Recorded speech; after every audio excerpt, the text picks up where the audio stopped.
Hello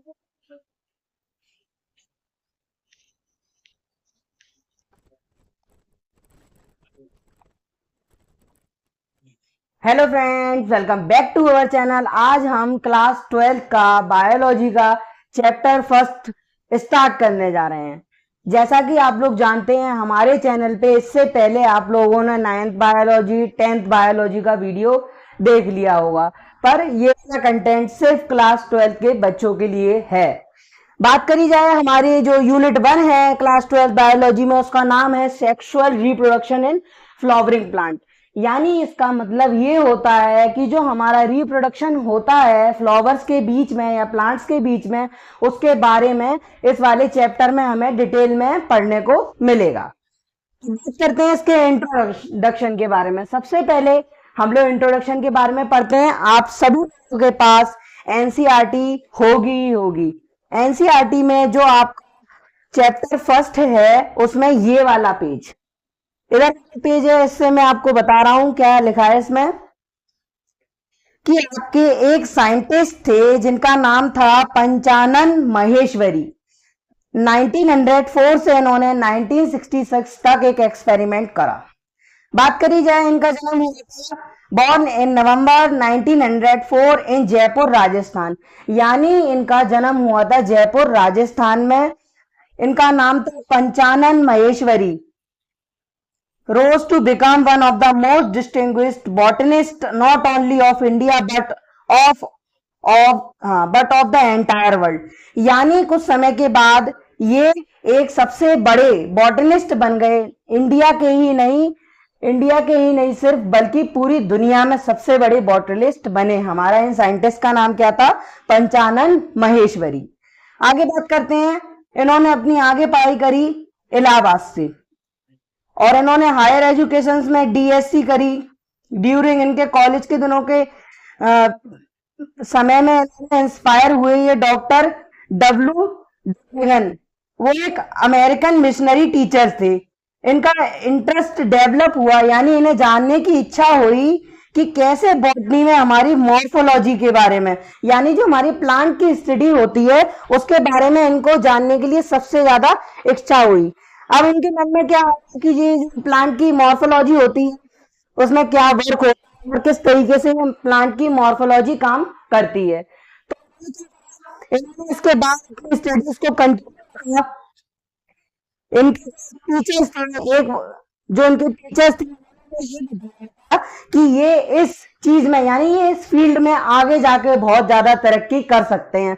उनकी guidance में इन्होंने अपनी आगे की स्टडी को कंटिन्यू करा। अब इसमें आगे लिखा है कि जो टीचर ने इनसे ये बात कही थी कि अगर आपको भविष्य में आगे जाना है तो आप अपने इंटरेस्ट के साथ चलिए, ना कि अपने घर वालों के हिसाब से। तो इनका इंटरेस्ट किसमें था? प्लांट यानी मॉर्फोलॉजी में था। उन्होंने मॉर्फोलॉजी में अपना काम आगे करा जारी। अपनी टीचर की बात से काफी ज्यादा प्रभावित होके डिसीजन लिया और इनके अंदर एक साहस भर गया कि हाँ मैं भी कर सकता हूँ।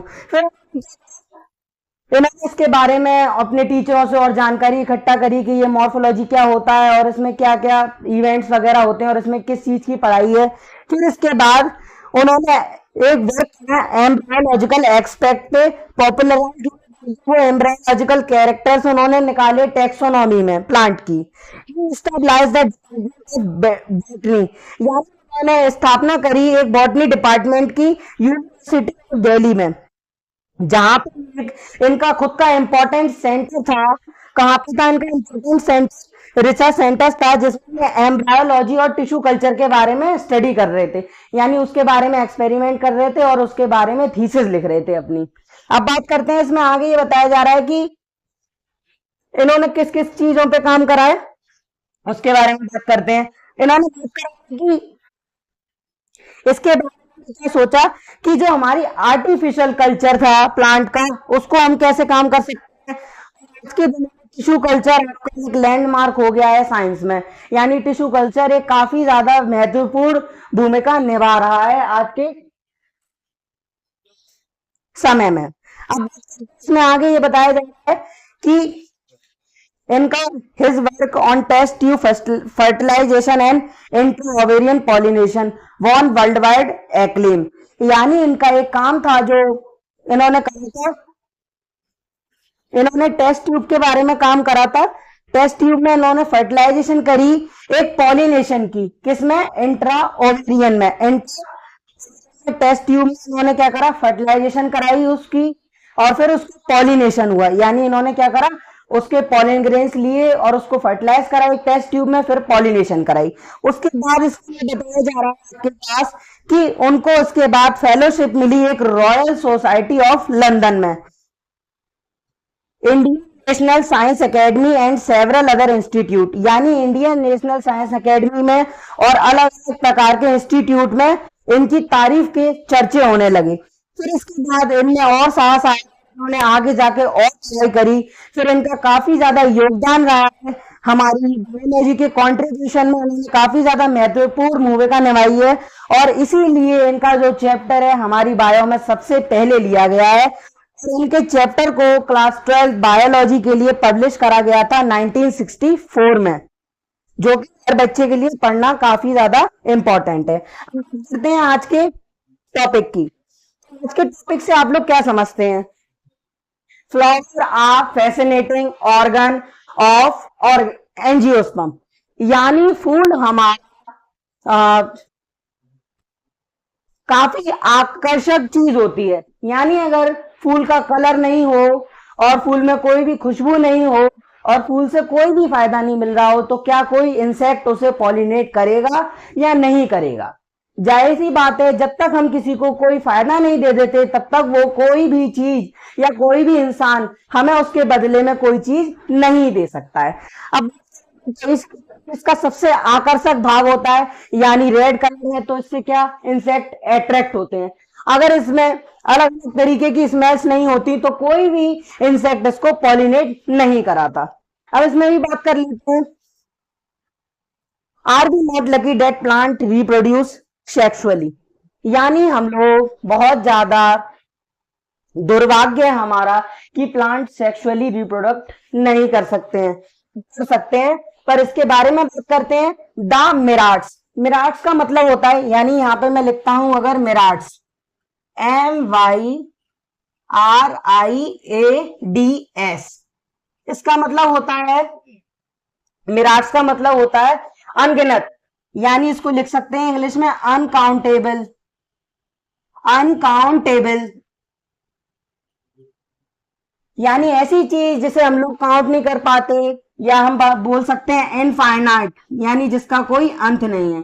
यानी जो हमारा प्लांट है उसकी स्पीशीज का कोई भी अंत नहीं है, अनकाउंटेबल।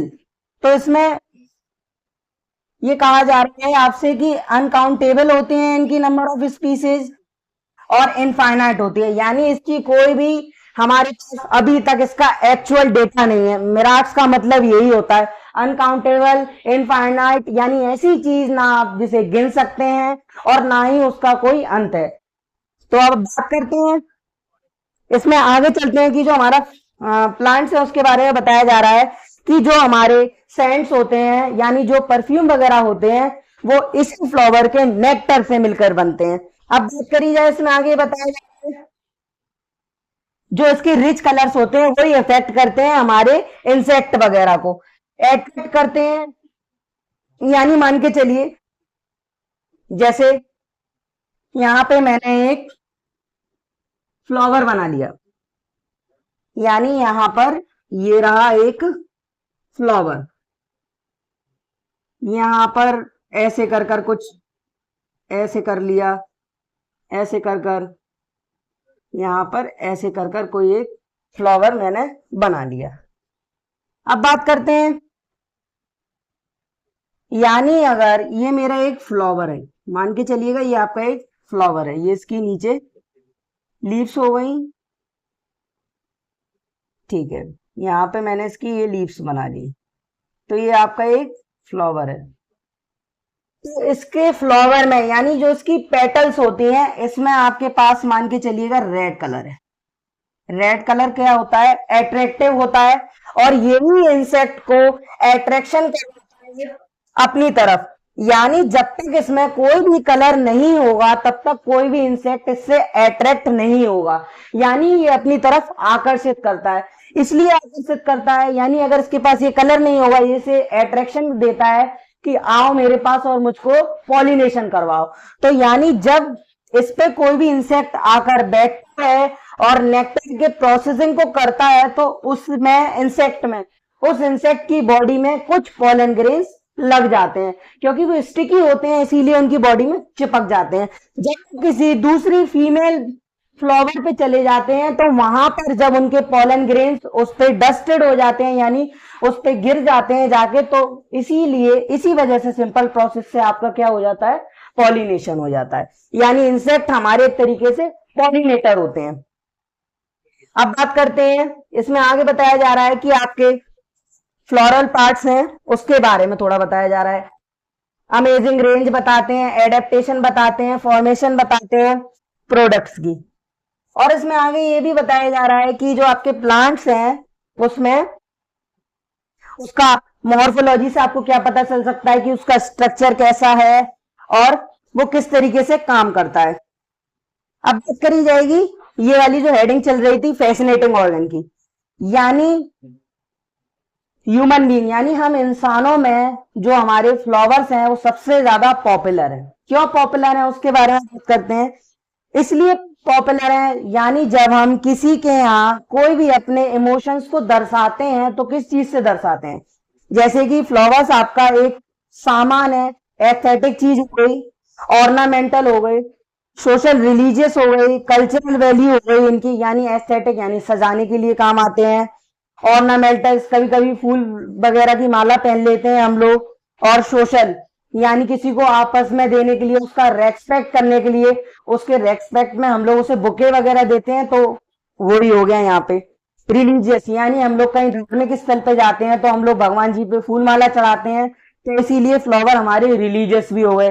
और कल्चरल यानी हमारे कल्चरल यानी परंपरागत एक पीढ़ी चलती आ रही है जिसमें हम लोग कहीं भी जाते हैं, यानी किसी का फ्यूनरल हो गया, यानी किसी का शांति पाठ हो गया उसके मरने के बाद, तो हम लोग वहां पे फूल ले जाते हैं और उसके फ्यूनरल में फूल चढ़ाते हैं। ऐसा यहाँ पे नहीं, एब्रॉड में ऐसा होता है जनरली। और इसी तरीके से आपका फ्लावर्स काफी तरीके से आपके चीजों को यानी आपके मैसेज को दूसरे लोगों तक पहुंचाने में मदद करता है। जैसे कि आपका कोई मैसेज है किसी के लिए, कोई इमोशनल मैसेज, यानी कोई एक्सपायर हो गया तो आप उसकी फ्यूनरल में आप फ्लावर ले जा रहे हैं, ये दिखाते हुए कि आपको बहुत बुरा लगा, आपका मिलने वाला इंसान था वो अब नहीं रहा। और बात करी जाए, जैसे कि हमारे अंदर की भावनाओं को दर्शाता है, जैसे कि अगर हम लोग किसी से प्यार करते हैं उसको देते हैं फ्लावर, उसी तरीके से जब हम खुश होते हैं तब देते हैं किसी को फ्लावर, और किसी को बधाई देने के लिए फ्लावर्स देते हैं, जैसे कि नई शादी हुई होती है, ब्राइड और ग्रूम होते हैं, उनको फ्लावर्स दिए जाते हैं विशिंग्स के लिए, for their happy marriage life. इसी तरीके से list at 5 flowers of ornamental value that we are commonly cultivated eight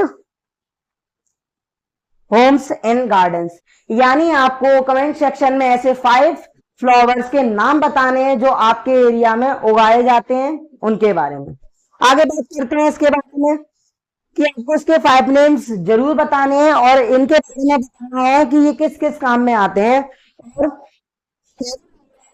और फ्लोरिकल्चर, फ्लोरिकल्चर का मतलब होता है एक फूलों का त्योहार, यानी जिसमें आपके फूलों को बेचा जाता है या खरीदा जाता है, जिसमें काफी ज्यादा वैरायटी ऑफ फ्लावर्स आपको देखने को मिलते हैं। ये एक फेस्टिवल की तरह होता है। A festival of flowers is called floriculture. बात करते हैं इसमें, biologist flowers are morphological and embryological marvels, यानी बायोलॉजिस्ट की तरह बात करें तो हमारे जो फ्लावर्स हैं वो एम्ब्रायोलॉजिकल और बायोलॉजिकल तरीके से हमारी मदद करते हैं, और ये हमारी साइट होती है सेक्सुअल रिप्रोडक्शन की। तो इसमें आगे यहाँ पर लिखा हुआ है बुक में, आपने अभी तक जितना पढ़ लिया उसके बाद आप अर्लियर क्लासेस में पढ़ेंगे इसके बारे में कि आपका जो अलग अलग पार्ट्स होते हैं किसी भी प्लांट या फ्लावर के, वो किस तरीके से आपकी मदद करते हैं और किस तरीके से आप इनके पार्ट्स के नाम को बुला सकते हैं, आगे पढ़ने की कोशिश करेंगे इसी चैप्टर में। और किस तरीके से जो हमारे पार्ट्स होते हैं टिपिकल फ्लावर के, उनके नाम बता सकते हैं हम लोग। Can you name the two parts in a flower in which the most important units of sexual reproduction develop. यानी आपको ऐसे दो नाम बताने हैं इस फ्लावर में जो सबसे ज्यादा इंपॉर्टेंट हो। तो सबसे ज्यादा इंपॉर्टेंट हो गया आपके पास एक, यहां पर आपका हो गया एक ओवरी हो जाएगा और दूसरा हो जाएगा फिलामेंट। सबसे इंपॉर्टेंट पार्ट की बात करी जाए तो सबसे पहले तो आपका हो जाएगा ओवरी और सेकंड वन इज फिलामेंट। ये हो जाएंगे आपके दो मोस्ट इंपॉर्टेंट पार्ट्स। ये है फिलामेंट और ये है ओवरी।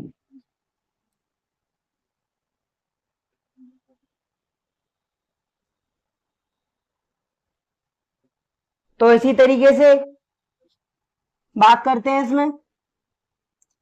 सॉरी, यहां पे ओवरी नहीं आएगा, यहां पे स्टिग्मा आएगा, यहां पर आएगा stigma.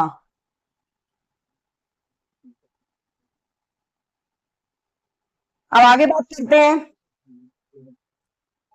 Fertilisation structure and events के बारे में। सो स्टूडेंट्स आगे चलते हैं। So we move on our next topic, pre-fertilization structures and events। यानी फर्टिलाइजेशन से पहले इसमें क्या होता है और क्या उसका स्ट्रक्चर है और क्या क्या चीजें होती हैं उसमें, उसके बारे में बात करते हैं। आपको मैं एनसीईआरटी से लाइन बाय लाइन पढ़ा रहा हूं जिससे कि आप लोगों को भी कोई डाउट नहीं रहेगा और आपके सारे कंफ्यूजन्स भी पूरे हो जाएंगे। फिर भी अगर आप लोगों का कोई डाउट रह जाता है तो आप लोग प्लीज कमेंट सेक्शन में जाकर अपना डाउट लिखिए और मैं आपके लिए उस डाउट पे सेपरेट वीडियो लाऊंगा और आपके डाउट्स क्लियर करूंगा। Much before the actual flower is seen on a plant. यानी जब हमारे पेड़ पे एक फ्लावर उगता हुआ दिखता है तो उससे पहले क्या होता है, the digestion that the plant is going to a flower has taken place. यानी जब हमारे प्लांट में से एक पौधा निकलता है, यानी प्लांट होता है, पौधे में से जब एक फूल निकलता है तो वहां पे डाइजेशन होता है। तो उसमें से जब हमारा फूल निकलता है तो वो अपनी जगह लेता है, उसमें कुछ बदलाव आते हैं, several hormonal and structural changes. यानी समय के साथ साथ जो हमारा फ्लावर होता है उसमें बदलाव आते हैं। जैसे कि आपका फ्लावर छोटा होगा तो वो अलग दिखेगा, थोड़ा बड़ा होगा तो अलग दिखेगा और उसमें अलग अलग चीजें होती हैं। उसके बारे में बात करते हैं। Are initiatives which lead to differentiation and further development of floral primordium. यानी बात करी जाए जो हमारे इसमें बदलाव आते हैं फिर आगे जाके वो डिफरेंशिएट हो जाते हैं, अलग अलग दिखने लगते हैं, उसके बाद और डेवलपमेंट होती है, फिर उसके बाद उसमें फ्लोरल प्राइमोडियम डिफरेंस आपको देखने को मिलेंगे। इसमें क्या होता है, inflorescences are formed which bear on the flower birds and then the flowers. यानी इन्फ्लोरेंस यानी उसमें काफी अच्छी स्वीट स्मेल्स आ जाती हैं और वो पूरी फ्लावर के बड्स पे चारों तरफ फैल जाती हैं। In the male and female reproductive structure बात करी जाए, इसमें सबसे ज्यादा इंपॉर्टेंट बात है जो हमारा मेल पार्ट होता है उसको क्या कहते हैं और फीमेल पार्ट को क्या कहते हैं। तो फ्लावर्स में मेल पार्ट को बोलते हैं, फ्लावर्स में एंड्रोशियम, एंड्रोशियम। फीमेल पार्ट में इसको क्या कहते हैं, फीमेल पार्ट में इसमें लिखा हुआ है बुक में, फिर भी मैं आप लोगों के लिए लिखकर बता रहा हूं जिससे कि आप लोगों को याद रहे। मेल हो गया, यहाँ पे मेल को बोलते हैं, फिर से मैं रिपीट करता हूं, एंड्रोशियम। इसी तरीके से अगर बात करी जाए फीमेल की, फीमेल की बात करी जा रही है तो फीमेल प्लांट को हम लोग क्या बोलते हैं बायोलॉजिकल टर्म्स में, gynoecium, gynoecium. Male flower part को बोलते हैं एंड्रोशियम, फीमेल पार्ट को बोलते हैं गायनोशियम।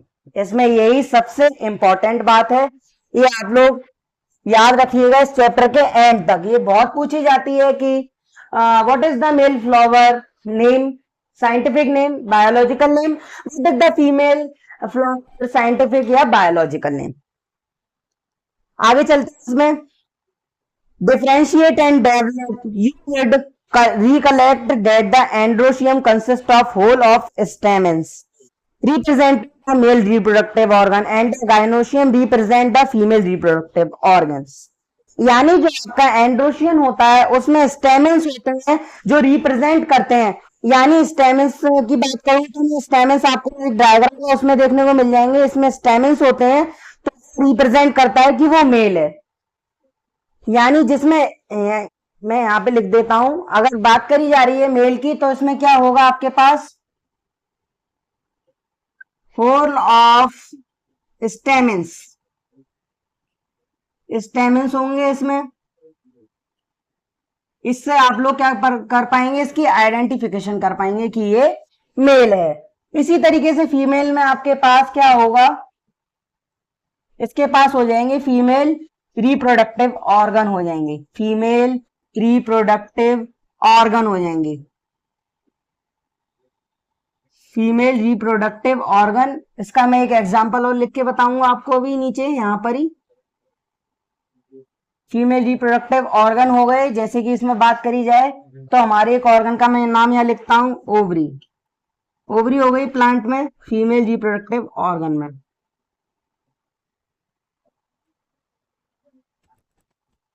सो फ्रेंड्स, अगर आप लोगों को मेरा ये वाला वीडियो पसंद आया हो तो लाइक कमेंट सब्सक्राइब शेयर जरूर करिएगा।